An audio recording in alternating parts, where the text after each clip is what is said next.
7 నెలలు అవుతుంది. మీకు ఎలా అనిపిస్తుంది కొత్త ప్రభుత్వాలు?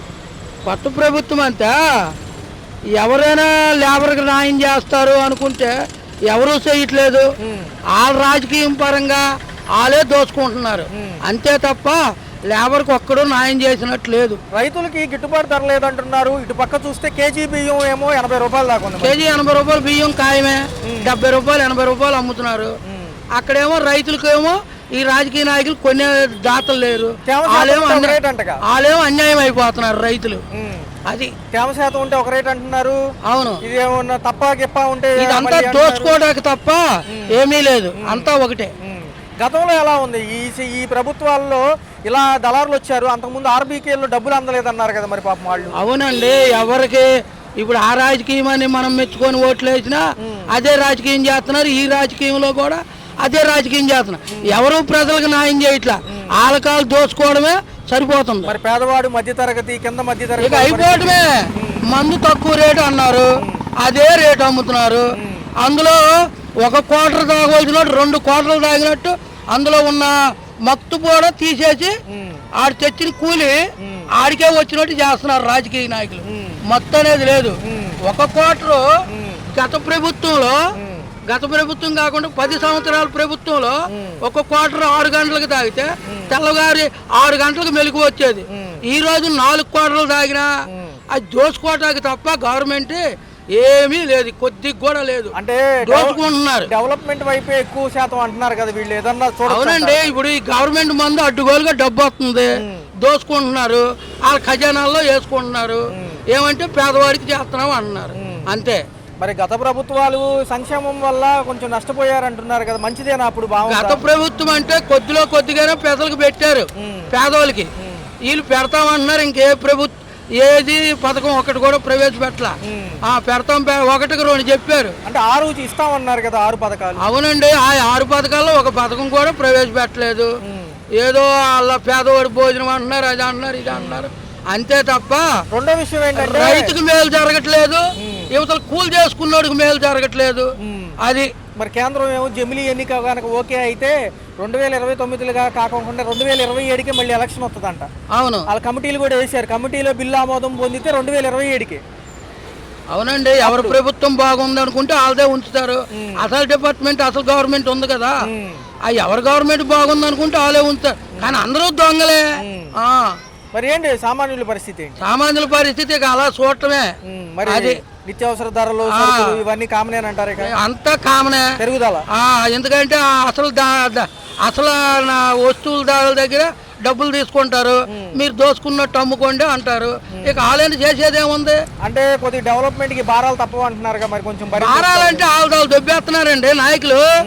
ఇప్పుడు నూనె ప్యాకెట్ ఉంది, ఆ నూనె కంపెనీ దగ్గరికి వెళ్తున్నారు, ఆ కంపెనీ వాడి దగ్గర దోసుకుంటున్నారు. పాల బ్యాటరీ ఉంది, ఆ పాలు కంపెనీ దగ్గరికి వెళ్తున్నారు, మీకు ఇష్టం వచ్చిన రేట్లు అమ్ముకోండి అంటున్నారు. పోయేది మేమేగా, వాళ్ళకేం పోయింది? అది పెరిగింది అని మేము అనుకోవటం తప్ప ఏమీ చేసేదేం లేదు. అది లాస్ట్కి ఎలా ఉండబోతుంది మరి? వాలంటీర్లు లేరు. ఇప్పుడు వాలంటీర్లు లేరంటే ఎవరికి తగ్గదు వాళ్ళు చేస్తారు. వీడికి తగ్గదు వీడు చేస్తున్నాడు, ఆడికి తగ్గదు ఆడు చేశాడు. ఇక అంతే తప్ప ఏమీ లేదు. మరి కేంద్రం ఆదుకుంటుంది అంటున్నారు ఈసారి ఎన్డీఏ కూటమిలో. చూడాలిగా. ఇది ఇప్పుడు మొన్నే వచ్చింది ఈ ప్రభుత్వం. కొంతవరకు చూస్తే గానీ, 1 సంవత్సరం పోతే గానీ ప్రభుత్వాల సంగతి తెలియదు. అది రైట్. ఆ 7 నెలలు ఎలా అనిపించింది?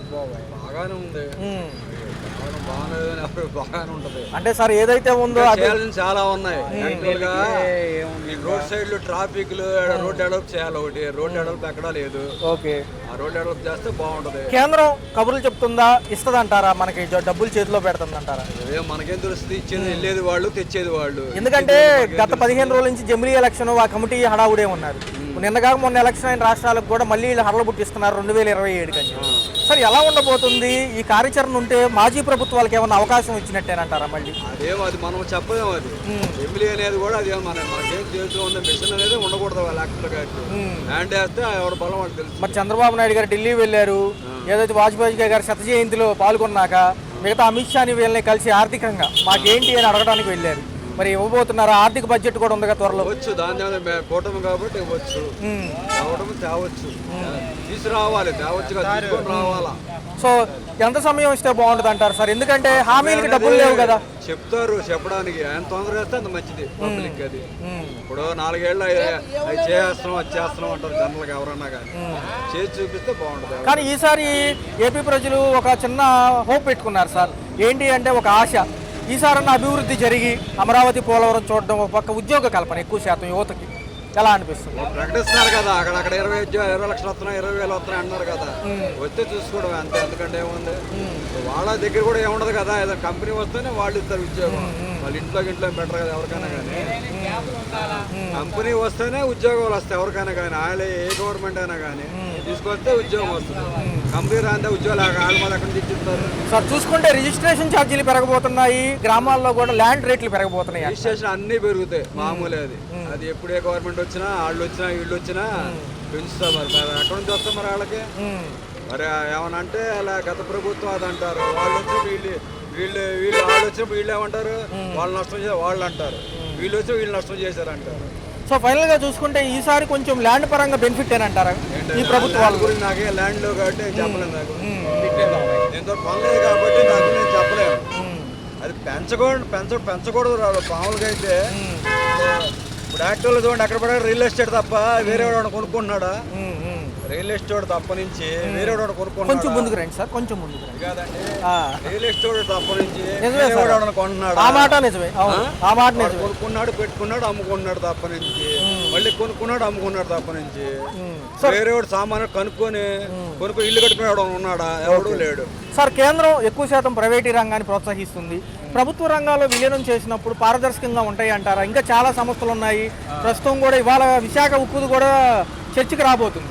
ఎలా అనిపిస్తుంది అంటే కొంతవరకు ఆపినప్పటికీ దీర్ఘకాలికంగా ప్రక్రియ అదే అంటున్నారు. ఇప్పుడు గవర్నమెంట్ సంస్థలు ఉంటే మనకే మంచిది, కానీ ఎంప్లాయీస్ కూడా ఉండాలి. ఇది గవర్నమెంట్ దీన్ని పోగొట్టడం పని లేకుండా వర్క్ చేయాలని సిద్ధాంతం వాళ్ళకే ఉండాలి. ఇప్పుడు గవర్నమెంట్ సంస్థ ఉంటేనే కదా ఏదైనా మనకి పిల్లలు వాళ్ళు గవర్నమెంట్ ఎంప్లాయీ రిటైర్డ్ అయినా పెన్షన్ అయినా లేదా కానీ మా నాన్న గవర్నమెంట్ ఎంప్లాయీ అని సాఫ్ట్వేర్ ఉంది, వాళ్ళు ఉంటుంది, రేపు పోతుంది. వాడు చేస్తాడు, సంపాదన మానేస్తాడు ఉద్యోగం. గవర్నమెంట్ ఉద్యోగం అలా కాదు కదా, శాస్త్రంగా ఉంటుంది వాడికి. సో చూస్తే మరి ఒకవేళ జమిలీ ఎలక్షన్ ఒకవేళ జరిగే అవకాశం ఉండి కమిటీ ఆమోదం ఇస్తే మరి ఎలా ఉండబోతుంది? కూటమిలో భాగంగా ఇంకెవరైనా జారబోతారా? అవన్నీ మన తెలియదు, పొలిటికల్ మనకు తెలియదు. ఇప్పుడు ఇందులో వాళ్ళు అందులో తప్పదు, కొత్తగా వచ్చిన ఎవరు లేరు మనకి. చూడండి మీరు కావాలని నేను చెప్పాను కాదు, ఎవరు వచ్చినా సరే ఆ పార్టీ వాళ్ళు ఈ పార్టీలోనూ ఈ పార్టీలో ఆ పార్టీలో తప్ప నుంచి. ఈ విశాఖపట్నం రూపురేఖలు ఏమైనా మారబోతున్నాయి అంటారా? మనకే తెలుస్తుంది, అక్కడ మన ఎక్కడ ఉన్న వాళ్ళు మన అక్కడ రూపురేఖలు ఆడు చెప్పాలి. సార్ మనకు వచ్చిన రైల్వే కొత్త లైన్ కానివ్వండి, డెవలప్మెంట్ వైపుగా ఏదైతే కట్టడాలు జనవరి నుంచి స్టార్ట్ చేస్తామంటున్నారు. మరి చూస్తే యాక్చువల్గా ఏంటంటే ప్రణాళికలన్నీ చేస్తున్నారు సార్. మరి జనవరి నుంచి ఎలా ఉండబోతుంది ఈసారి? మంచిదే చేస్తే అందరికి మంచిదే. ఏ పార్టీ వాళ్ళన్నా ఏ పార్టీ వాళ్ళైనా అందరూ ఎంజాయ్ చేస్తారు. సో పవన్ కళ్యాణ్ గారి పనితీరులు ఎలా ఉన్నాయి? నాగబాబు గారు కూడా ఏదో పదవి ఇచ్చారు కదా. బాగానే ఉంది పవన్ కళ్యాణ్ గారు. ఆయన అన్నింటిలో కూడా ఇన్వాల్వ్ అయ్యి చేస్తున్నారు, బాగానే చేస్తారు. అన్నింటిలో ఇన్వాల్వ్ అయ్యి ఇది నాది కాదు అన్న కాకుండా అన్నింటిలో కూడా సమస్యలు ఉన్నాయి, ఆయన కూడా చెప్తున్నారు. మరి జనవరి అనంతరం, పండగ అనంతరం మాజీ ప్రభుత్వాలు జనాల్లోకి వస్తాయి అంటున్నారు. పెరిగిన కరెంట్ ఛార్జీల నిమిత్తం అనేక అంశాల మీద వీళ్ళు వచ్చినప్పుడు వాళ్ళు ధర్నా చేస్తారు, వాళ్ళు వచ్చి వీళ్ళు ధర్నా కామన్. అది రైట్ సార్. అది ఎవరు వచ్చినా దాని వీళ్ళు వచ్చినప్పుడు కూడా వాళ్ళు ధర్నా చేస్తారు, వాళ్ళు వచ్చి వీళ్ళు ధర్నా చేస్తారు. ఓకే, ప్రజలు చూస్తూ ఉంటాం తప్ప చేసేది మరి ఏముంది? ఇప్పుడు చేయాల్సిన పనులు వాళ్ళకి ఆటంకం కలిగకూడదు. అంటే రేట్లు పెంచకుండా ఏం చేయకుండా, డెవలప్మెంట్ లేకుండా మా పిట్ల కానించి రోడ్లు ఇలాగే ఉన్నాయి. అటు అడపలేదు ఇటు అడపలేదు. Okay right. ప్రాణాల మీదకి అన్న మరి ఒక పక్క చూసుకుంటే 7 నెలలు అవుతుంది కొత్త ప్రభుత్వాలు వచ్చి. ఇక్కడేమో మరి ఎలా అనిపించింది? కొంతవరకు కూడా ఈసారి అభివృద్ధి సంక్షేమం అంటున్నారు, ఎలా ఉండబోతుంది?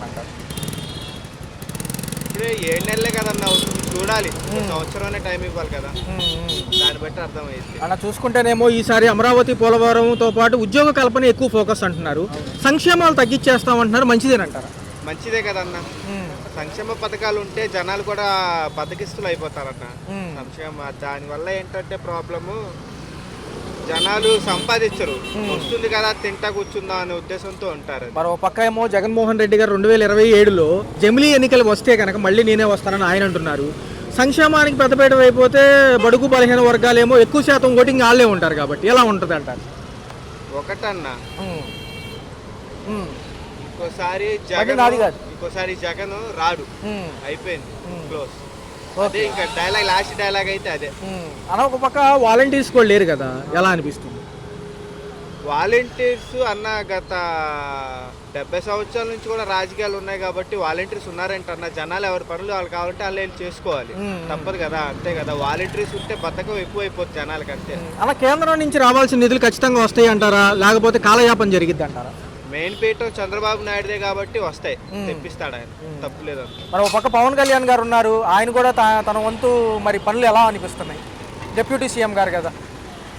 లిటరల్గా నేను అన్నయ్య అభిమానిని. చాలా రెస్పాన్స్ అయితే చాలా బాగా వస్తుంది అన్నయ్య మీద, ఇంకా బాగా చేస్తాడు. అంటే ప్రభుత్వం ఏదైతే కేంద్ర ప్రభుత్వం ఉందో ఎక్కువ ప్రైవేట్ రంగాన్ని ప్రోత్సహిస్తుంది. మరి ప్రభుత్వ రంగాల్లో వాళ్ళు వెళ్ళడం మంచిదేనంటారా? రాబోయే కాలం ఎలా ఉంటుంది? అంటే ఒక పక్క విశాఖ ఉక్కు చూసుకున్నా అల్టిమేట్గా ప్రైవేట్ రంగం వైపే వెళ్తామంటున్నారు, కానీ ప్రస్తుతానికి ఆగినా కానీ తర్వాత అదే అంటున్నారు. ఏదైనా ఒక ఉద్యోగం చేస్తుంటే అది నచ్చినంత వరకే అన్న. అందులో ఏదైనా ప్రాబ్లం వస్తే విడిపోతారు కదా, అది కూడా అలాంటిదే. చెప్పలేం ఏ పరిస్థితి ఎలా ఉంటుంది ఏంటన్నది. మరి ఎలా అన్న కొత్తగా సంపద సృష్టికి ఏ మార్గాలు ఉన్నాయంటారు? రెండోది మరి మనం అప్పులు పాలే అవుతున్నాం కదా ఉండే కొద్దీ, మరి జనవరి నుంచి అనేక పథకాలు అమలు చేయాలి. మళ్ళీ పథకాలు అమలు చేయాలంటే జనాలు పథకాల మీదే బతుకుతున్నారన్న. మెయిన్ అది, పథకాలు అనేది తీసేయాలి, అసలు పథకాలు ఉండకూడదు. రేషన్ బియ్యంకి వస్తే బియ్యం ఇవ్వడం బెస్ట్ అంటారా, లేకపోతే మంచి సన్న బియ్యమా, లేకపోతే డబ్బులా? రేషన్ బియ్యం అనేదన్నా దాని గురించి నాకు అంత అవగాహన లేదు. అంటే మనం కాకినాడ పూట్ల ఆయన పట్టుకున్నప్పటి నుంచి కూడా హడావుడి చేస్తున్నారు కదా కొంతవరకు.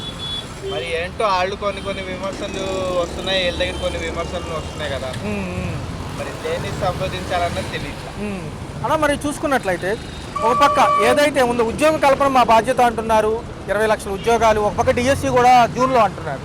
మరి ఈసారి వెసులుబాటు ఉంటుందా? ఇక్కడ ఎవరైతే యూత్ ఉన్నారో పక్క రాష్ట్రాల మీద డిపెండ్ అవ్వకుండా అవడానికి ఇంకెన్ని సంవత్సరాలు పట్టచ్చు అంటారు? ఇంకో 2 సంవత్సరాలు పట్టుద్ది, 2 నుంచి 2.5 సంవత్సరాలు పట్టుద్ది. మరి జనవరి నుంచి కూడా పండగ అనంతరం మాజీ ప్రభుత్వాలు జనాల్లోకి వచ్చి వాళ్ళ యొక్క సాధక బాధకాలు అడిగి ఇప్పుడు వరకు ఎందుకు లేట్ అయిందని పాలకపక్షాలను అడుగుతామంటున్నారు మాజీ ప్రభుత్వాలు. ఎలా అనిపిస్తుంది?